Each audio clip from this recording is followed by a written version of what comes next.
അന്ന് എനിക്ക് അതായിരുന്നു എൻ്റെ ചിന്താഗതി പറഞ്ഞാൽ അങ്ങനെയായിരുന്നു. അപ്പോൾ ഇങ്ങനെ ഭയങ്കര ക്വിസ് കോമ്പറ്റീഷൻസ് അതായിരുന്നു ഞാൻ ഇവൻ കൂടുതലായിട്ട് പാർട്ടിസിപ്പേറ്റ് ചെയ്യുന്നത്. അപ്പോൾ ഒരു ക്വിസ് കോമ്പറ്റീഷൻ എന്നൊക്കെ പറയുമ്പോൾ ഞാനിങ്ങനെ കുത്തിരുന്നൊക്കെ വേറെ പണിയൊന്നും ഇല്ലല്ലോ.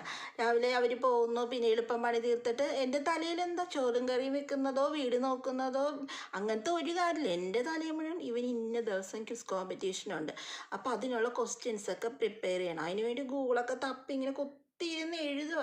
ഇപ്പോഴും എനിക്കാണ് ഒരു 10-20 നോട്ട് ബുക്ക് എൻ്റെ കയ്യിൽ അങ്ങനെ ഉണ്ടെന്നാണ് ഈ ക്വസ്റ്റ്യൻസ് എഴുതിയെടുത്താൽ.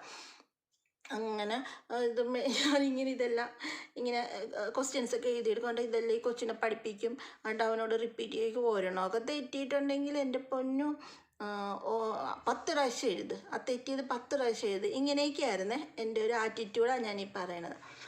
അങ്ങനെ എനിക്കൊരു 3-ാം ക്ലാസ്സിലാണോ 4-ാം ക്ലാസ്സിലാണോ എന്ന് ഓർക്കുന്നില്ല. അപ്പോൾ അതുവരെ അവൻ ഓൾമോസ്റ്റ് പങ്കെടുക്കുന്ന ക്വിസ് കോമ്പറ്റീഷൻസിലൊക്കെ അവൻ വിന്നറാവുകയും ചെയ്യും. എനിക്കപ്പോൾ ലോകം പിടിച്ചടക്കിയ സന്തോഷമാണ്.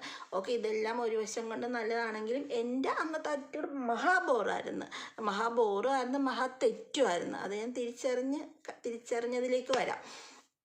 അങ്ങനെ ഒരു 3-ലോ 4-ലോ എങ്ങാണ്ടും പഠിക്കുമ്പോഴാണ് കൃത്യമായിട്ട് ഞാൻ ഓർക്കുന്നില്ല. ഇതുപോലെ ആലുവയിൽ ഉപജില്ലയിൽ മത്സരം. അങ്ങനെ ഞാൻ ഇവനെയും കൊണ്ട് ആലുവയിൽ പോയി. അപ്പോൾ അവിടെ പോയിട്ട് അങ്ങനെ മത്സരിച്ച് അവസാനം 2 പേരായിട്ട് വന്ന് ഒരേ മാർക്കിൽ. അപ്പോൾ ഒരുമിച്ച് മത്സരിക്കാൻ വേണ്ടി നിർത്തി. അങ്ങനെ ഒരു ക്വസ്റ്റ്യൻ ചോദിച്ച് ഇവന് ആ സമയത്ത് അത് കിട്ടില്ല. അവൻ പഠിച്ച കാര്യമാണ്, പക്ഷെ ആ സമയത്ത് അവന് അത് കിട്ടിയില്ല. അന്നേരം മറ്റേ കൊച്ചിന് ഫസ്റ്റായി, ഇവന് സെക്കൻഡായി. അത് കഴിഞ്ഞ് കൊച്ച് ഇങ്ങനെ ഇറങ്ങി വന്ന് അമ്മയെ എനിക്ക് സെക്കൻഡ് ആയിപ്പോയി എന്നൊക്കെ പറഞ്ഞു. സാരില്ലടാ, കുഴപ്പമില്ലെന്നൊക്കെ പറഞ്ഞു. ഇതിൻ്റെ ഉള്ളിൽ ദൈവമേ അവന് ഫസ്റ്റ് കിട്ടിയില്ലല്ലോ എന്നാണ് എൻ്റെ മനസ്സിൽ. പക്ഷെ കൊച്ചിനോട് ഞാൻ പറയുന്നില്ല, സാരില്ല, സെക്കൻഡ് കിട്ടിയില്ല, ഉപജില്ലയിലൊക്കെ വന്ന് സെക്കൻഡ് കിട്ടണ വലിയ കാര്യമെന്നൊക്കെ അവനോട് പറഞ്ഞെങ്കിലും ബിജു ഏട്ടാ അവന് ഫസ്റ്റ് കിട്ടിയില്ല. ബിജുട്ടൻ എനിക്ക് ഭ്രാന്താണ് മോളെ, സാരില്ല എന്നൊക്കെ ബിജുട്ടൻ എന്നെ ആശ്വസിപ്പിക്കും. അത്രയും പറഞ്ഞില്ലേ സാരില്ലെന്ന്. പിന്നെ ഇല്ല ബിജുട്ട, ഫസ്റ്റ് കിട്ടില്ല, എനിക്ക് വിഷമമായിപ്പോയി എന്നൊക്കെ പറഞ്ഞു കേട്ടോ. കൊച്ചിനോട് പറഞ്ഞില്ല. അങ്ങനെ ഞാൻ വീട്ടിൽ കൊണ്ടുവന്ന് കഴിഞ്ഞപ്പോഴത്തേക്ക് ഇവന് ഭയങ്കര പനി എന്ന് പറഞ്ഞു കഴിഞ്ഞാൽ നമ്മൾ തൊട്ടാൽ പൊള്ളുന്ന രീതിയിലുള്ള പനി. അതിൻ്റെ കൂടെ പിച്ചുമ്പയും പറച്ചിലൊക്കെ. അപ്പം ആ കൊച്ച് ഗാന്ധി ജയന്തി ക്വിസ്സായിരുന്നു, ഇപ്പോഴും ഓർക്കുന്നുണ്ട്. അപ്പോൾ ഇവൻ ഉറക്കത്തിൽ ഇപ്പം ഈ ക്വിസ്സിൻ്റെ കാര്യം പറഞ്ഞാൽ എനിക്ക് ഭയങ്കര എൻ്റെ ലൈഫിൽ ഞാൻ ഏറ്റവും വിഷമിച്ച് അയ്യോ ഞാൻ അങ്ങനെ ചെയ്തല്ലോ എന്നോർത്ത് ഞാൻ ഏറ്റവും അധികം കുറ്റബോധം തോന്നിയൊരു സമയമായിരുന്നു. അങ്ങനെ ഞാൻ ഇവനെ ഹോസ്പിറ്റലിൽ കൊണ്ടുപോയപ്പോൾ ഡോക്ടറിനെ കണ്ട്. ഈ ഡോക്ടർ പെട്ടെന്ന് ഇനി വരാൻ എന്താണ് കാരണം എന്ന് വെച്ചാൽ, അപ്പോൾ ഇങ്ങനെ ക്വിസ് കോമ്പറ്റീഷൻ ഉണ്ടാകുന്ന ഞാൻ ഡോക്ടറിൻ്റെ അടുത്ത് പറയുമ്പോൾ എൻ്റെ ഫേസ് ക്വിസ് കോമ്പറ്റീഷൻ ഉണ്ടായിരുന്ന ഡോക്ടറെ, അവൻ നന്നായിട്ട് പഠിച്ചിട്ടുണ്ടായിരുന്നേ. അപ്പം ഞാൻ വലിയ കാര്യമായിട്ട് ഇത് ഡോക്ടറിനോട് പറയണത്. അവൻ നന്നായിട്ട് പഠിച്ചിട്ടുണ്ടായിരുന്നു ഡോക്ടർ, പക്ഷെ ആ സമയത്ത് അവന് ഒരെണ്ണം കിട്ടിയില്ല. അന്നേരം അവന് സെക്കൻഡ് ആയിപ്പോയി എന്ന് പറഞ്ഞ് അത്രയും പറഞ്ഞതേ ഓർമ്മയുള്ളൂ. പിന്നെ ആ ഡോക്ടർ എന്നെ ഒരു പൂരം ചീത്ത. ഡോക്ടർ നിങ്ങൾ എന്താണ് ഈ പറയണത്, അങ്ങനെയാണ് ഇങ്ങനെയാണ് എന്നൊക്കെ പറഞ്ഞ് ഡോക്ടർ ഭയങ്കര അതായിട്ട് ഡോക്ടറിൻ്റെ അവനെ ഇരുത്തിക്കൊണ്ട് ഡോക്ടറിൻ്റെ ഒരു കഥയൊക്കെ പറഞ്ഞു. ഡോക്ടർ 10-ാം ക്ലാസ് വരെ ഒരു ആവറേജ് സ്റ്റുഡൻ്റാണ്. നിന്ന് ആ ഹോസ്പിറ്റലിൻ്റെ ആ ഡോക്ടർ ഇരിക്കുന്ന ആ വിഭാഗത്തിൻ്റെ ഹെഡാണ് ഇന്ന് ഡോക്ടർ എന്നൊക്കെ പറഞ്ഞ് ഡോക്ടർ കഥയൊക്കെ പറഞ്ഞു ഇങ്ങനെ ഡോക്ടറിൻ്റെ. അപ്പം ഇങ്ങനെ 1-ാം സ്ഥാനം മേടിക്കുന്നത് മാത്രമല്ല, അപ്പം പറഞ്ഞ് കുട്ടിക്കല്ല ചികിത്സ വേണ്ടത്, കുട്ടിയുടെ അമ്മയ്ക്കാണ് ചികിത്സ വേണ്ടതെന്ന് ഡോക്ടർ പറഞ്ഞു. എന്നിട്ട് ഡോക്ടർ വേറെ ദിവസം ചെല്ലാമെന്ന് ഞാൻ അങ്ങനെ ചെന്നു. അപ്പോൾ ഡോക്ടർ എനിക്ക് കുറേ കാര്യങ്ങൾ ഇങ്ങനെ പറഞ്ഞു. അപ്പം ഞാൻ പറഞ്ഞു, ഡോക്ടർ ഞാൻ ഇന്ന പോലെ കടന്നു വന്ന ഒരാളാണ്. അപ്പം അന്നേരം എനിക്ക് ഇവൻ്റെ പഠനം ഭയങ്കര ഒരു ആവേശമാണ്, എനിക്ക് ഇത്തിരി ആവേശം കൂടിപ്പോയി, അതുകൊണ്ട് സംഭവിച്ചതെന്ന് പറഞ്ഞ്. പിന്നെ ആ സമയത്തൊക്കെ അവനിങ്ങനെ ഇതേപോലെ ഫസ്റ്റ് കിട്ടിയില്ലെങ്കിൽ ഭയങ്കര വിഷമമാണ്. ക്ലാസ്സിലാണെങ്കിലും ഇപ്പോൾ 1 മാർക്കൊക്കെ പോയിട്ടുണ്ടെങ്കിൽ അവൻ വരുന്നത് വളരെ വിഷമിച്ചായിരിക്കും. കാരണം ഞാൻ വഴക്ക് പറയുന്നതല്ല പേടി, ഞാൻ വിഷമിക്കും. അയ്യോ എനിക്ക് 10 കിട്ടിയില്ലെങ്കിൽ അമ്മ വിഷമിക്കുമല്ലോ എന്നായിരുന്നു അവൻ്റെ ചിന്ത. അങ്ങനെ പിന്നെ ഞാൻ അവിടെ തൊട്ട് ഞാനത് തിരുത്താൻ തുടങ്ങി. ആദ്യം ഞാൻ പഠിച്ചു. അങ്ങനെ 1-ാം സ്ഥാനമല്ല ഏറ്റവും വലിയ കാര്യം, അതുപോലെ അവർ റിലാക്സ് ചെയ്ത് വളരേണ്ടതാണ്, അവർ സമാധാനത്തിൽ വളരേണ്ടതാണെന്നൊക്കെ ഞാൻ ചിന്തിച്ച് പിന്നെ അങ്ങോട്ട് ഞാനായിട്ട് അവൻ്റെ തലയിൽ കയറ്റി കൊടുത്ത ഒരു ഇതില്ലേ, ഒന്ന് ഫസ്റ്റ് അങ്ങനത്തെ ആ ഒരു ചിന്ത അതെനിക്ക് അവനിൽ നിന്ന് എടുത്തു മാറ്റാനായിട്ട് 1 വർഷം 2-3 വർഷം എനിക്ക് ശ്രമിക്കേണ്ടി വന്നു. കാരണം അവനിൽ നിന്ന് 1-ാം സ്ഥാനം കിട്ടിയാലേ സന്തോഷമുള്ളൂ എന്നുള്ള ഒരു ചിന്താഗതി അവനിൽ നിന്ന് മാറ്റിയെടുക്കാൻ ഞാൻ അത്രയും പരിശ്രമിച്ചിട്ടുണ്ട്. പിന്നെ അങ്ങോട്ട് ഞാൻ ഇവനോട് ഇതിനെ പഠിപ്പിക്കാതെ പോയി തോൽപ്പിച്ചാലോ എന്നൊക്കെ എൻ്റെ മണ്ടൻ ചിന്തയിൽ ഇവന് പഠിക്കാൻ സമ്മതിക്കണം, എന്നിട്ട് ഇവൻ പോയി തോക്കട്ടെ, അപ്പം തോൽവിയുടെ ഇതറിയട്ടെ, അങ്ങനത്തെ ചിന്തയൊക്കെ എനിക്ക് വന്നിട്ടുണ്ട്. അങ്ങനെ പിന്നെ ഞാനും അത് തിരുത്തി ഇപ്പം ഞാൻ അവൻ്റെ അടുത്ത് പറയണത്, ഇപ്പോൾ ഒരു ക്വിസ് കോമ്പറ്റീഷൻ ആയാലും അല്ലെങ്കിൽ വേറെയുള്ള മത്സരങ്ങൾക്ക് പോയാലും ഒക്കെ ഞാൻ അവനോട് പറയാറുള്ളൊരു കാര്യം, ചച്ചു നമ്മൾ മത്സരിക്കുക എന്നുള്ളതാണ് ഫസ്റ്റത്തെ കാര്യം. ഫസ്റ്റ് സെക്കൻഡ് അതൊക്കെ രണ്ടാമത് വരുന്നതാണ്. ഇനി നിനക്ക് ഒരു പ്രൈസും കിട്ടിയില്ലെങ്കിലും കുഴപ്പമില്ല, കാരണം നീ അതിനു വേണ്ടി പ്രിപ്പയർ ചെയ്തപ്പോൾ അത്രയും അറിവ് നിനക്ക് കിട്ടിയല്ല.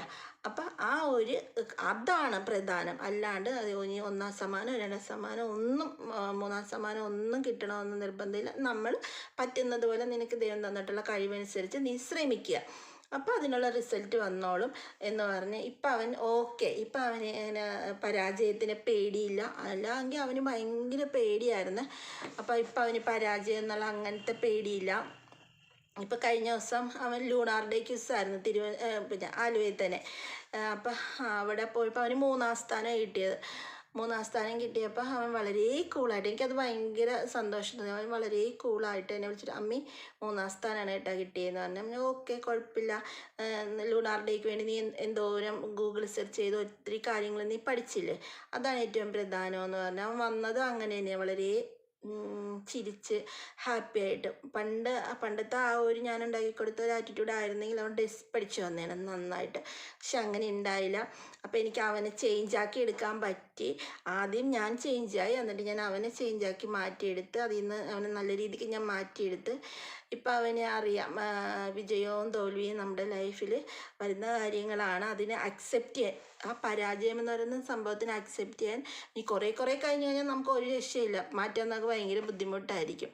അപ്പം ഇപ്പം അവനങ്ങനെ ഇപ്പം പഠിക്കുന്നതാണെങ്കിലും ഞാൻ പറഞ്ഞിട്ടുണ്ട്, 10ാം ക്ലാസ്സിൽ പഠിക്കുമ്പോൾ +1 അഡ്മിഷൻ കിട്ടാനുള്ളൊരു മാർക്ക് ഉണ്ടാകണം, അങ്ങനെ പറഞ്ഞിട്ടുള്ളൂ. എനിക്ക് പോയിട്ട് മാർക്കില്ല അതുകൊണ്ട് ഒരു അഡ്മിഷൻ താന്ന ഒരാളോട് എനിക്ക് പറയേണ്ടി വരരുത്, റെക്കമെൻഡേഷന് പോകേണ്ടി വരരുത്, പകരം മാർക്കുണ്ട് അപ്പോൾ അതുകൊണ്ട് അഡ്മിഷൻ കിട്ടണം, ആ ഒരു ഇതായിരിക്കണം, അങ്ങനെ ഞാൻ പറഞ്ഞിട്ടുള്ളൂ.